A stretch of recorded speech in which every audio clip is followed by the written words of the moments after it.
that's the name of the road, guys. Tallulah. It's Tallulah.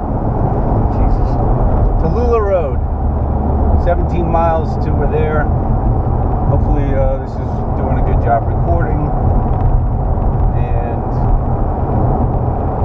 just enjoy the epic ride. Alright. I can't not talk. Alright. So,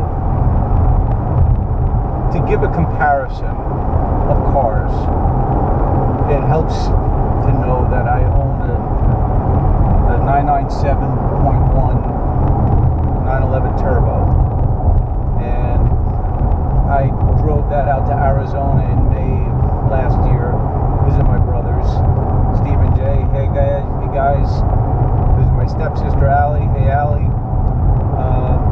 My nephews, my beautiful sister-in-laws, Michelle and Heidi, and all the kids. It was a great trip. So big shout out to the family out there. The Turbo. I know I'm in the C6 right now, but if to compare the Turbo, I have an 06 Viper that I picked up in Evansville, Indiana, and drove that home. I have a 91 NSX I bought in Dallas. I drove that home, and now I'm in my 2012 C6 Z06. I bought this in Tampa, Florida, and I'm driving it home. And I'm going by way of Tail of the Dragon, because why the hell not? Why wouldn't you, right? The weather right now is perfect. So a lot of good opportunity to compare all four cars.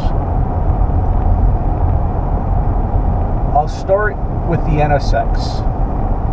The NSX is an amazing vehicle, especially when you consider its age and its technology for what it was when it came out.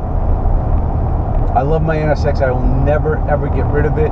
However, it's definitely dated. It's way underpowered, and I'm saying that from a very critical standpoint, because a lot of guys in the NSX community are getting an easy 400 wheel horsepower with the car and really not doing any major upgrades to the suspension. The car can handle it. When you start upgrading the suspension, everything just gets better from there. Mine is completely stock, other than I have Tanabe springs and the Bilstein shocks on her, which lowered her about 1.3 inches, and I think the car is amazing that way. I've tracked it at Mid-Ohio, I've tracked it at VIR, I've tracked it at Sebring, I've tracked it at Pocono. The car is an amazing handling car, but it is manual steering. Not pity for me, I just don't have the shoulder strength and the hand strength to drive that car on track the way I'd like to. Still pretty quick with it, but it's got very heavy steering. Viper. Haven't tracked the Viper yet. That is the hairy-knuckled, fat-fisted, 350-pound bouncer. It's not fat by any means. It's pure muscle. So if you know any big, burly mountain guys, envision that. He's like, the Viper is Paul Bunyan of muscle cars. It hates the road, wants to be on track. Anything under 80 miles an hour, it wants to eject you from the seat. It's like, what the hell are you doing driving me this slow? Once you're over 80 miles an hour, that car is a pussycat. It is so tractable, super easy to drive fast, handles great. It does anything and everything you could ask of it at 80 plus. Anything less than that, and it's just too stiffly sprung, doesn't want to be on the road. The C6. This is by far, and I haven't driven an Aston yet, and I'd love to drive a manual V12 Vantage. That is on my bucket list. But to me, this C6 is like the gentleman's muscle car. It's got more than enough horsepower. I haven't even done anything with this thing. I'm driving like an old man, which I am. I'm driving doing 64 right now in a 60, so watch out. I'm speeding now. But I'm in 6th gear. I'm averaging 24 miles per gallon. I'm tooling around at 1,400 RPM. I'm going to be a total putz, and I set the cruise control to 65. There we go. Look at that scenery. I don't want to blast through this. I want to enjoy every inch of this road and every ounce of that scenery that God has provided us. It is heaven sent. Obviously, we're in the valley right now. We'll be getting up into the mountains in about 52 minutes. We should be at Deals Gap. I'll take more video there around the car and take photos and stuff, and I'll post that on the YouTube channel. This will probably be my longest video ever. I might do it in a couple of parts, and I might have, I know I'm gonna have to edit it because I'm a stuttering fool. Anyway, perfect weather. It is 83 out.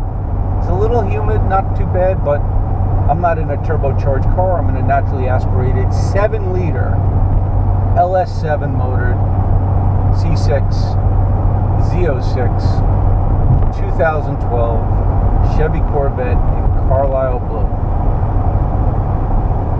This was the buy of the century for me, next to my other cars, which were all buy of the centuries.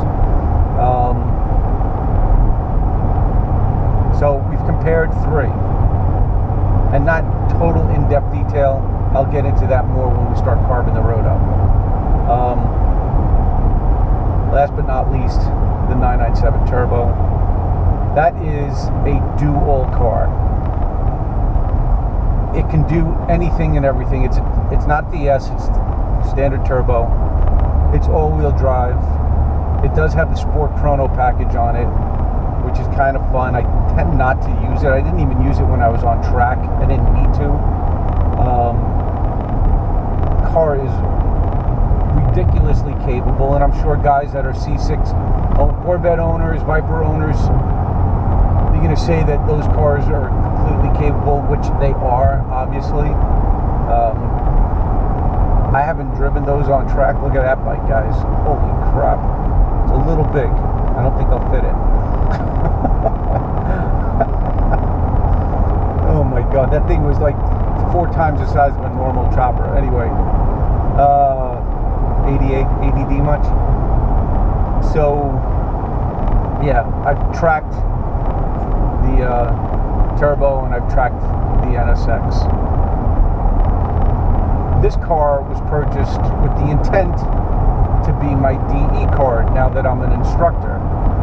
My track car is an 06 Cayman S. It's a full-on prepped race car, straight pipes, deafening even with earplugs, so I can't really use that car and take a student out for a demo ride because I can't communicate to the student, and I don't need a car that capable when I'm just trying to teach the student eyes up, accuracy, driving a line smooth and consistent, which I can do in that car. It's just I can't communicate to the student.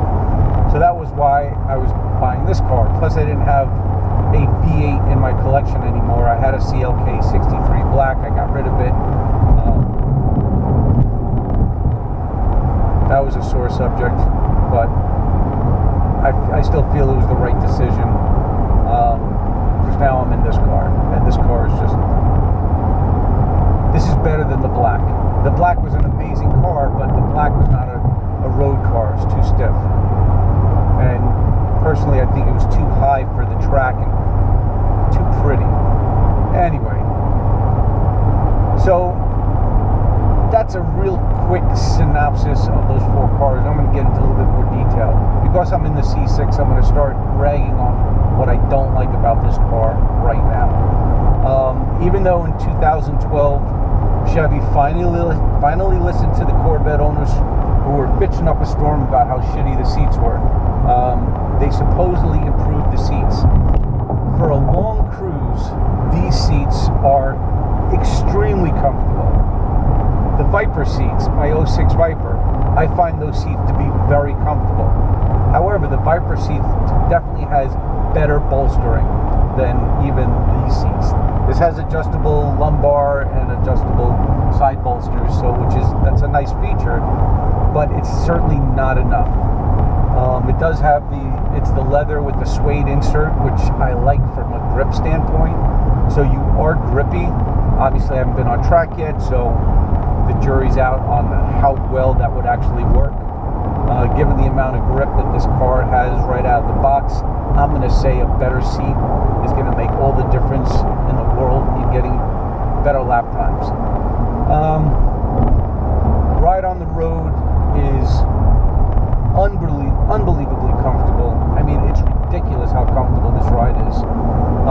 This car, when it was purchased, I have the Mulrooney tag on it. It does